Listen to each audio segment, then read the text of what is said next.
Alright, we're here again at Ironworks Gym for exercise of the month for March 2010.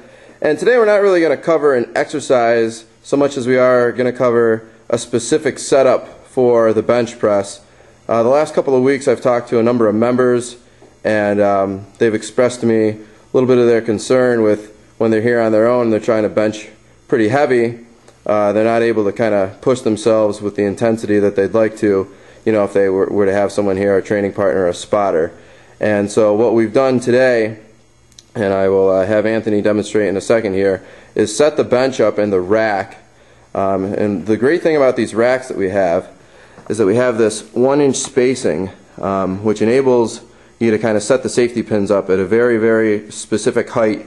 And we'll show you that right now, as to which will enable Anthony to kind of bench in a good arched position like you would normally.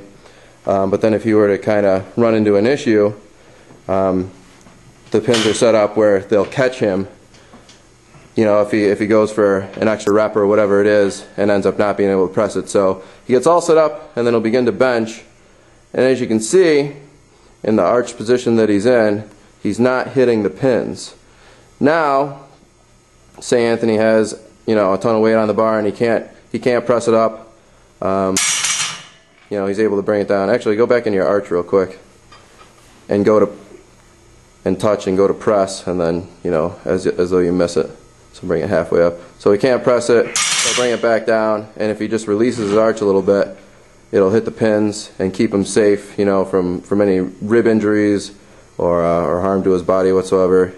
If he rolls the bar forward, as you can see, his face isn't going to risk any kind of injury either. So a lot of this is going to be individually specific as to how you set it up.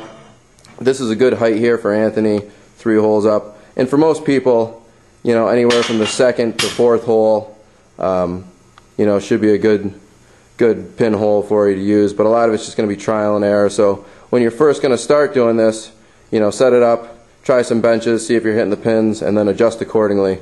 But once you've kind of figured it out, this is a great way for you to bench without really risking any injury to your body, and still enable you to bench and push yourself the way that you want to without a spotter if you're in here, when no one's around. So there you go. That is the exercise of the month for March.